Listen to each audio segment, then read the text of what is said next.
যিনি আসছেন ফুরফুরা শরীফ বেলপাড়া থেকে,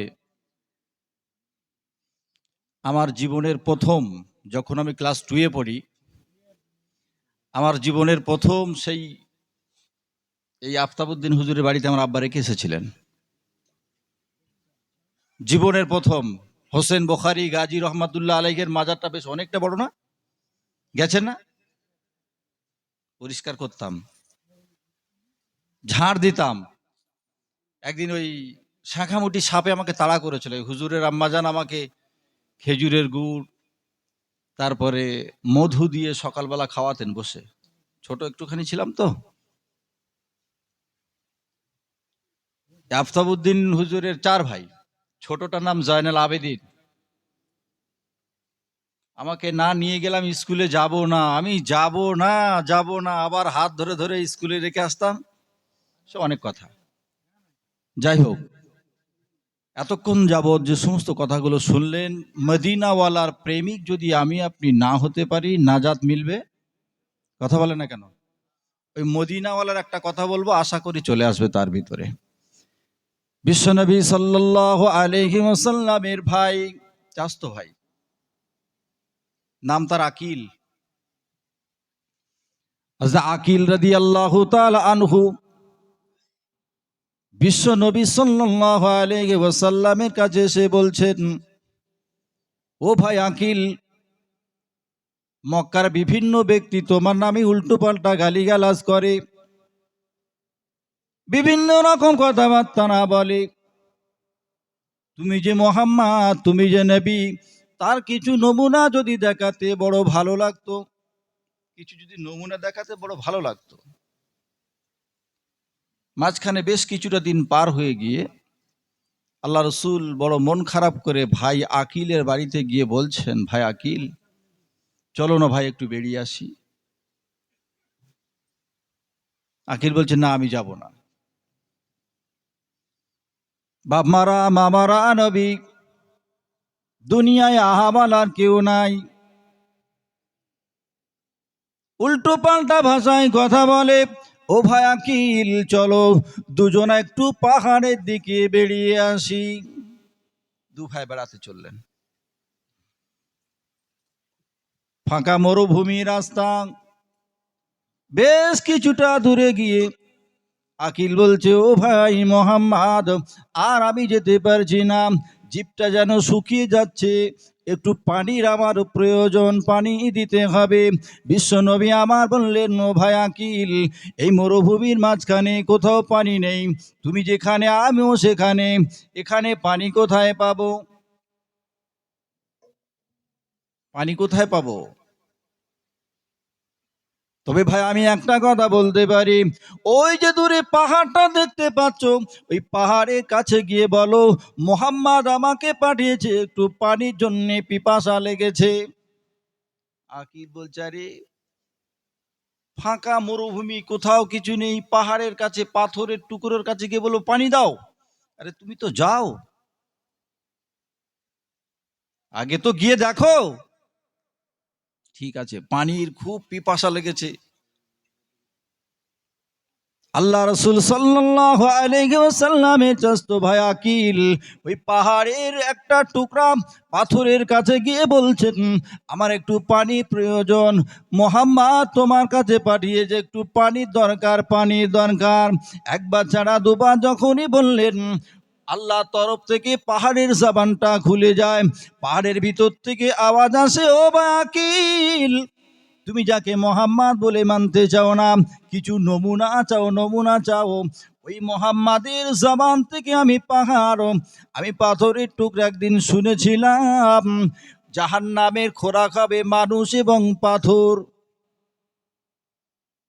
জাহান্নামের খোরাক মানুষ এবং পাথরও হবে।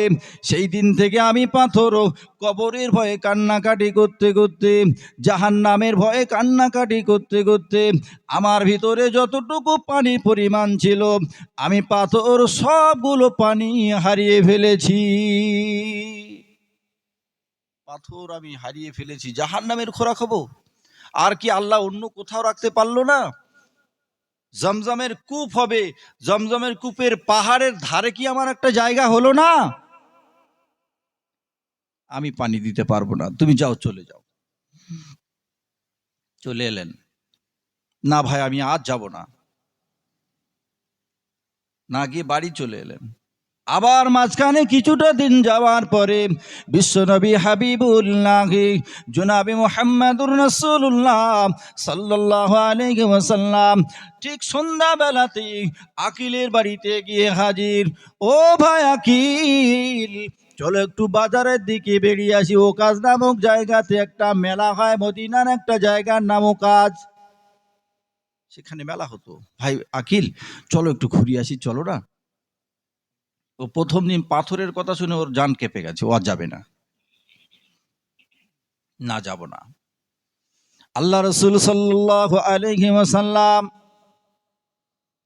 খুব বিনয়ীর সঙ্গে যখন বলতে লাগলেন, আমার দুনিয়ায় আহা বলার কেউ নাই, বাপ নাই, মা নাই। আমার আব্বা জান যদি দুনিয়ার জমিনে থাকতো, আমি মোহাম্মদ আমার হাতটা ধরে মক্কার অলিতে গলিতে বেড়াতে নিয়ে যেত। তুমি আমার চাস্তো ভাই, তাই তোমার কাছে বড় আবদার করিও ভাই আকিল, চলো না, চলো না, দুবাই একটু বেরিয়ে আসি। আকিলের স্ত্রী বলছে, আরে এত করে বলছে যখন তোমার কাছে, তোমার জানটা কি একটুখানি নরম হয় না? তোমার দিলে কি একটু মায়া হয় না? যার দুনিয়ায় আহা বলার কেউ নেই, কলেমার দাওয়াত দিতে যায়, মানুষ উল্টো সিধে ভাষা বলে, মানুষ গায়ে থুতু দেয়, পাথর নিক্ষেপ করে। তা তোমার সঙ্গে যখন একটু বেরিয়ে যদি তার মনটা একটু আনন্দ হয়, তা তুমি কি যেতে পারো না? স্ত্রী যখনই বললেন, আকিল চললেন রাসূলুল্লাহ সাল্লাল্লাহু আলাইহি ওয়াসাল্লামের সঙ্গে একটু মেলার দিকে চললেন, ওকাজ নামক জায়গাতে। বিশ্বনবী হাবিবুল্লাহ জনাবে মুহাম্মদুর রাসূলুল্লাহ ওকাজ নামক জায়গাতে মেলার স্থানের দিকে চললেন। ওদিকে আবু জেহেল বলে রেখেছে, আমার একজন ভাতিজা রয়েছে, ও বড় মজনুন, পাগল, ও বড় জাদুকর, খবরদার যেন ওর কাছে কেউ যাবি না। ওর কাছে যে যাবে তার কথাটি সঙ্গে সঙ্গে কালিমা শাহাদাত পড়ে দলে দলে মানুষ মুসলমান হয়ে যায়। এই জন্যই আবু জেহেল চতুর্দিকে রটিয়ে দিল, ভাই ভাতিজা আমার মোহাম্মদ পাগল, ভাতিজা আমার জাদুকর। ভাতিজা জাদুকর, সবাই তো দেখে আর ভাবে, এরই এত সুন্দর নুরানি চেহারা, এত সুন্দর জ্যোতি, দেখলে জানটা ভরে যায়। আর পাগল ওই ছেলেটা, যত বারণ করে, যত বারণ করে মানুষ ততই যেন সামনের দিকে আরো এগিয়ে যায়। জোরে বলেন সুবহানাল্লাহ। এত বারণ করো, রোখা যাচ্ছে না। এত সুন্দর চেহারা দেখতে, এই মানুষটা পাগল কি করে হয়? আবু জেহেলের কথা শুনে যারাই আগের দিকে এগিয়ে যায়, ঠিক আছে পাগলকে দেখতে চাই, একবার পাগলটাকে দেখবো আমরা। পাগলের কথা নাই নাই শুনলাম, কানে আঙুল দিয়ে টিপে ধরে, কানে আঙুল দিয়ে টিপে ধরে আল্লাহ রসুল একটা পাথরের উপরে বসে বসে বসে বসে ইসলামের দাওয়াত দিচ্ছেন, কালেমার দাওয়াত দিচ্ছেন। আর এরা গিয়ে রসুলকে দেখছেন, কথা শুনবে না বলে কানে আঙুল দিয়েছেন। কানে আঙুল দিয়ে আল্লাহ রসুল যখন কালেমার দাওয়াত দিচ্ছেন, যখন সুন্দর মিষ্টি কথাগুলো শুনছেন, এরা কান থেকে আঙুলটা ছেড়ে দিয়ে দলে দলে কালেমা পড়ে, ইমানের কালেমা পড়ে মুসলমান হয়ে যায়। জোরে বলেন সুবহানাল্লাহ। এই দৃশ্য দেখে আকিল আবার ওখান থেকে বাড়ি চলে আসে। আবার কিছুটা দিন যাওয়ার পরে আবার একদিন বেশ মনটা ভালো লাগছে না, আকিলের কাছে গিয়ে বলছে, ভাই আকিল, চলো না একটু বেরিয়ে আসি, চলো। নানান বাহানা, অনেক কথা, নানান বাহানা করার পর আকিল আবার রাজি হলেন। বেশ কিছুটা দূরে যাওয়ার পরে হযরতে আকিল এক জায়গায় দাঁড়িয়ে পড়লেন। আল্লাহ রাসূল সাল্লাল্লাহু আলাইহি ওয়াসাল্লামের কাছে একটা উট ছুটে ছুটে আসে, ইয়া রাসূলুল্লাহ, ইয়া হাবিবাল্লাহ, ইয়া রাসূলুল্লাহ, ইয়া হাবিবাল্লাহ, হুজুর আমাকে বাঁচিয়ে নিন, আমাকে বাঁচিয়ে নিন, আমার মনিব আমাকে মারার জন্য ঘুরে বেড়াচ্ছে, আমাকে বাঁচিয়ে নিন। আকিল দেখে অবাকারি, আকিল কি দেখতে চেয়েছিল? দেখো আপনার ঘটনা শুনছেন, আকিল কি দেখতে চেয়েছিল? ভাইবো মোহাম্মদ, তুমি তো মোহাম্মদ নবী, তা কিছু করিশ্মা দেখালে না ভালো হয়। এই দেখতে চেয়েছিল তো। আল্লাহর নবী সাল্লাল্লাহু আলাইহি ওয়াসাল্লাম দাঁড়িয়ে রইলেন। একটা উট ছুটে এসে বলছি, ইয়া রাসূলুল্লাহ, ইয়া হাবিবাল্লাহ, হুজুর আপনি আমাকে বাঁচিয়ে নিন, আমার মনিব আমাকে মারবে। কেন? ঠিক আছে, এখানে দাঁড়িয়ে যাও। বেশ কিছুক্ষণ দূরে, বেশ কিছুক্ষণ পরে দেখতে পাওয়া গেল বড় তরবারি নিয়ে এসে হাজির। হুজুর আমি মেরে ফেলবো, আমি ওকে লালন পালন করেছি, ওর পিছনে খাবার খাওয়াচ্ছি, খরচাপাতি করছি, ও আমার কথা শোনে না। তুমি তো একা বললে হবে না, আমার কথা শোনে না। ঠিক আছে দাঁড়াও। উটটাকে ডাকলেন, এদিকে এসো। অভিযোগটা কি? কেন মারবে, কেন তোমাকে, কিসের জন্যে? উট তখন বলছে, হুজুর আপনি আমার মনিবকে জিজ্ঞাসা করেন। এ তো রাগে একদম পুরো ফুল 100 হয়ে আছে।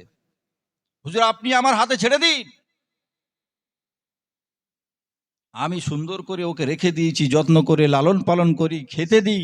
ও আমার কথা যদি না শোনে, আমাকে যদি পিঠে না নেয়, তো আমি কেন ওকে পুষবো, খরচা কেন করব তার জন্যে? আল্লাহ রসুল সাল্লাল্লাহু আলাইহি ওয়াসাল্লাম আল্লাহকে বললেন, ওগো আল্লাহ, উটনির জবানটা তুমি খুলে দাও। উটনির জবানটা খুলে গেল। উটনি তখন বলতে লাগলো, ইয়া রাসূলুল্লাহ, ইয়া হাবিবাল্লাহ, হুজুর আমার মনিবের সারাদিন আমি সব কথা শুনি, যেখানে বলে সেখানে নিয়ে যায়। আমার মনিব ফজরে নামাজ পড়ে, জোহরে নামাজ পড়ে, আসরে নামাজ পড়ে, মাগরিবে নামাজ পড়ে, কিন্তু 5 ওয়াক্ত নামাজ আমার মনিব কোনোদিন ইশার নামাজ পড়ে না। ইয়া রাসূলুল্লাহ, ইয়া হাবিবাল্লাহ, হুজুর আমার মনিব এশার নামাজ পড়ে না বলে আমি সারাদিন একটা টাইম, একটা বারও আমি আমার মনিবের কথা শুনি না, মনিবকে পিঠে নিয়ে যাই না। একটা কথা না শোনার কারণে যদি আমাকে উলঙ্গ তরবারি নিয়ে যদি তাড়া করে, মেরে ফেলা চিন্তা ভাবনা করে, তাহলে আপনি বলুন আল্লাহর হুকুম 5 ওয়াক্ত নামাজ উনি 4 ওয়াক্ত পড়বে, 1 ওয়াক্ত কেন ইচ্ছা করে কাজা করবে? আমার মনিব যখনই যেদিন থেকে আল্লাহর হুকুম 5 ওয়াক্ত নামাজ সঠিকভাবে নিয়ম মাফিক পালন করবে, আমি উটনি কথা দিলাম, আপনি সাক্ষী, আল্লাহ সাক্ষী, আমি আমার মনিবের কোনোদিন কথা খেলাপ করব না। জোরে বলেন না সুবহানাল্লাহ। আর একটু জোরে বলেন না সুবহানাল্লাহ। আল্লাহ রসুল সাল্লাল্লাহু আলাইহি ওয়াসাল্লাম ঠিক এমনটি চিন্তা ভাবনা করলেন। একদিন আবু জেহেলের বাড়িতে যাই, ঘটনা শুনেছেন, তাও একবার বলি। আবু জেহেলের বাড়িতে যাবে, খাদিজা রাদিয়াল্লাহু তাআলা আনহা বারণ করছে, ইয়া রাসূলুল্লাহ বড় নিষ্ঠুর নির্দয়া, ওর বাড়িতে যাবেন না, মারবে আপনাকে, যাবেন না। আমার আফসোস, আমার আফসোসের কথা একটু বলবো। আল্লাহ রসুলকে খাদিজা বারণ করছি, ইয়া রাসূলুল্লাহ ওর বাড়ি যাবেন না, ও বড় নির্দয়, আপনাকে মারবে। আমার আফসোস এটাই, আমরা এখনো পর্যন্ত যারা 5 বছর ধরে নামাজ পড়ছি, 10 বছর ধরে নামাজ পড়ছি, যারা আলহামদুলিল্লাহ নামাজ মসজিদের সঙ্গে যুক্ত, এখনো একাকী জিয়ারতের নিয়মটাও জানতে পারলাম না। পারি? নিজের বাচ্চাটাকে হাত ধরে কোনোদিন শিখিয়েছেন যে কচি চল তো জিয়ারত করতে যাই একটু? আ হুজুরকে সাথে করে নিয়ে যেতে হয়। ভুল বললাম? ইয়া রাসূলুল্লাহ, ইয়া হাবিবাল্লাহ, হুজুর ও বড় নিষ্ঠুর, ও বড় নির্দয়া, আপনি ওর কাছে যাবেন না। দেখি না, ও খাদিজা তুমি বারণ করো না, আমি যাই একবার দেখি না। আবু জেহেল, ওর খুব পাওয়ার, সবাই ওকে ভয় করে। ওকে দাওয়াত দেওয়ার কারণে ও যদি আমার দলেতে একটু এসে যায় না, তো তাহলে আমার ইসলামের দাওয়াত দেওয়াটা বড় সহজ হয়ে যাবে, বড় আসান হয়ে যাবে। তাই একটু যাই না, দেখি না। আল্লাহ এত তার কঠিন হৃদয় করেছে, নিশ্চিত একটু নরম তো হবেই। খাদিজা বারণ করছিলেন, উপেক্ষা করে চলে গেলেন। ঠিক সন্ধে সন্ধে, সিরাতে মুস্তফা পড়বেন, পাবেন, ঠিক সন্ধে সন্ধে আল্লাহ রসুল, চাচা, নিজের চাচা নয়, পাড়া সম্পর্কে চাচা আবু জেহেল বাড়িতে গেলেন। চাচা যান, ও চাচা যান, ও চাচা যান, ও চাচা যান, একটু বেরিয়ে আসুন। আবু জেহেল ঘরের ভিতরে নিজের বিবির সঙ্গে শুয়ে রয়েছেন। এদিক থেকে ভাতিজা মোহাম্মদের আওয়াজ যখন পাচ্ছেন, আবু জেহেলের স্ত্রী বলতে লাগলো, দেখো দেখো, মনে হয় আমাদের বাড়িতে মোহাম্মদ এসেছে, আব্দুল্লাহর বেটা মোহাম্মদ এসেছে।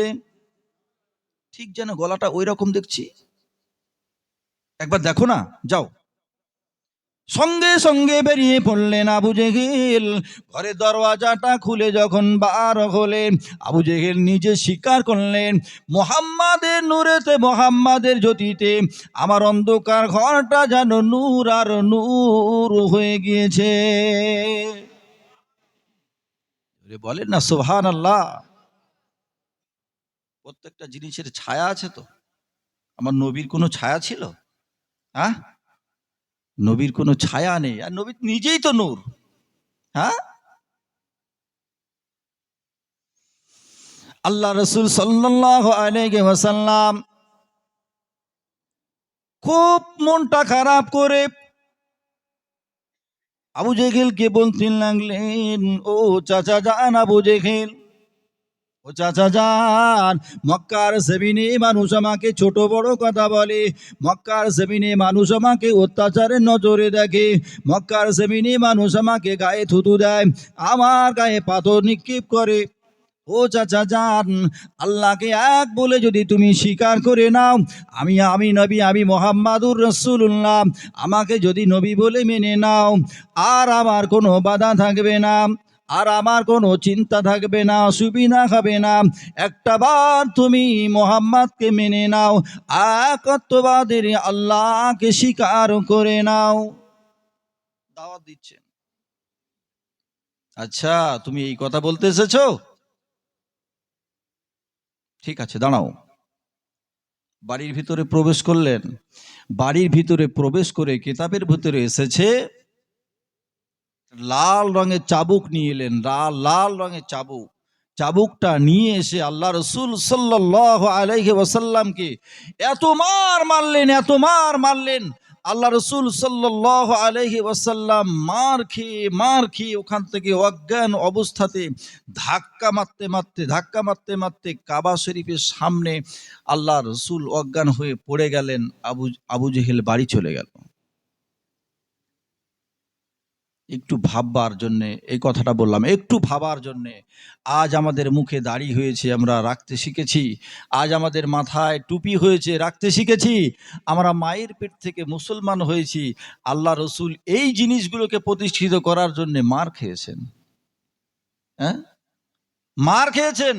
আজকে বক্তা, ইমাম, ওয়াজিনরা কত রকমের চিন্তা ভাবনা করে, কত রকমের এক্সাম্পল দিয়ে, উদাহরণ দিয়ে আমাদেরকে বলেই যাচ্ছে, আর আমরা শুনেই যাচ্ছি, কিন্তু যাকে তাই একটু এধার ওধার পরিবর্তন কিন্তু হয়নি। হয়েছে? আল্লাহ কোরআন পাকের মধ্যে বললেন, ইন্নাল্লাহা লা ইউগাইয়িরু মা বিকওমিন হাত্তা ইউগাইয়িরু মা বিআনফুসিহিম। আমি ওই মানুষটাকে, ওই কওমকে ততক্ষণ পরিবর্তন করাই না যতক্ষণ না সে নিজে নিজে চিন্তা ভাবনা করে, যতক্ষণ না সে নিজে নিজে পরিবর্তন হয়। আমি আল্লাহ ওই বান্দাকে ততক্ষণ পরিবর্তন করাই না। আমরা হাজার বললো যে আল্লাহ আমাকে তৌফিক দিক, আল্লাহ আমাকে তৌফিক দিক। আল্লাহ তো তৌফিক দিবে, কিন্তু দায়িত্বটা কার? মাইয়াহাদিহিল্লাহু ফালা মুদিল্লা লাহু ওয়া মাইয়ুদলিলহু ফালা হাদিয়া লা। ভক্তরা বলে না ভূমিকাতে, মাইয়াহাদিহিল্লাহু ফালা মুদিল্লা লা, আল্লাহ নিশ্চয়ই হিদায়াতের মালিক, অবশ্যই সত্য। ওয়া মাইয়ুদলিলহু ফালা হাদিয়া লা, দায়িত্বটা কার? নিজের। এখান থেকে যদি বসে বসে মনে করি আমি কাশীপুর যাবো, যা হবে? যা হবে না। নিজেকে দায়িত্ব নিতে হবে। বক্তারা এত করে বলছে কবরের পরে আরেকটা জিন্দেগি রয়েছে, এত মার হবে, সওয়াল জবাব করতে হবে। যৌবনকাল আল্লাহ দিয়েছেন, যৌবনকালের হিসাব দিতে হবে। ইয়াউমা ইয়াফিরুল মারউ মিন আখিহি, ভাই হবে না, ওয়া উম্মিহি, মা হবে না, ওয়া আবিহি, বাপ হবে না, ওয়া সাহিবাতিহি, নিজের বিবিও হবে না। তাহলে আমরা ভেবেছি কোনোদিন? আমি নিজেকেও বলছি, ভেবেছি কোনোদিন? তাহলে এই যে কথাগুলো বলছে, এরা কি ফালতু কথা বলছে মনে হয়? হ্যাঁ, আবহাওয়া দপ্তর যদি বলে চণ্ডীহাটের ওপর দিয়ে মোটামুটি 30 কিলোমিটার বেগে বা 70 কিলোমিটার বেগে ঝড় হলেও হতে পারে, হতে পারে, কিন্তু মৃত্যু হলেও হতে পারে নাকি? হবেই, হবেই। মৃত্যুর পরে যখন আপনাকে আমাকে রেখে আসবে, সওয়াল জবাব হলেও হতে পারে, না হবেই? কথা বলে না কিন্তু সবাই। জান্নাত জাহান্নামের কথা যে কোরআন শরীফের ভেতরে রয়েছে, ওয়াজিনরা বলে তাহলে জান্নাত জাহান্নাম থাকলেও থাকতে পারে, পারে বলে কিছু আছে নাকি? হ্যাঁ, না আছেই। তাহলে আছেই যখন শিওর, মৃত্যু যখন অবশ্যই হবে, তারপরে সওয়াল জবাবের সম্মুখীন আপনাকে আমাকে হতেই হবে। জান্নাত জাহান্নাম যদি অবশ্যই থেকেই থাকে, তাহলে এত কথা শোনার পরে তো যেখানকার কথা আমরা কিন্তু সেখানে রেখে চলে যাই, কথা একটু নিয়ে যাই না, নিয়ে যাই, নিয়ে যাই না। এই জিনিসটার জন্যে আজ রসুল মার খেয়েছেন। ধাক্কা মারতে মারতে, রসুলকে ধাক্কা মারতে মারতে কাবা শরীফের সামনে যখন পড়ে গেল আল্লাহ রসুল, ওদিক থেকে হজরতে হামজা রাদিয়াল্লাহু তাআলা আনহু, তিনি তখন ইসলাম গ্রহণ করেননি। হামজার স্ত্রী কাবা শরীফের কুয়াতে পানি নিতে এসেছিল, জমজম কূপে যখন পানি নিতে এসেছিল, দেখে আবু জেহেল কিন্তু প্রহার করে আল্লাহ রসুলকে ওই অবস্থাতে ফেলে দিয়ে চলে যাচ্ছেন। পানি নেবে কুয়া থেকে, পানি নিতে পারলো না। ভালো করে আপনি একটু বিবেকের কান দিয়ে শুনুন, চোখের পানি রাখতে পারবেন না। আল্লাহ রসুল মার খেয়েছেন এই শরিয়াতকে পৌঁছে দেওয়ার জন্য, হককে প্রতিষ্ঠিত করার জন্য। আর আমি আপনি রসুলুল্লাহ চোখের শান্তি, 5 ওয়াক্ত নামাজটা পড়ে রসুলুল্লাহকে সান্ত্বনা দিতে পারলাম না, পাচ্ছি না।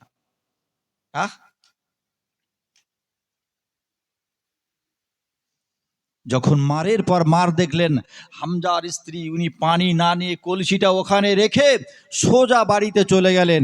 বাড়িতে গিয়ে ঘরের একটা কোনায় বসে বসে হাউ হাউ করে কাঁদতে লাগলেন। ঠিক সেই সময় হযরতে হামজা রাদিয়াল্লাহু তাআলা আনহু উনি স্বীকার করতে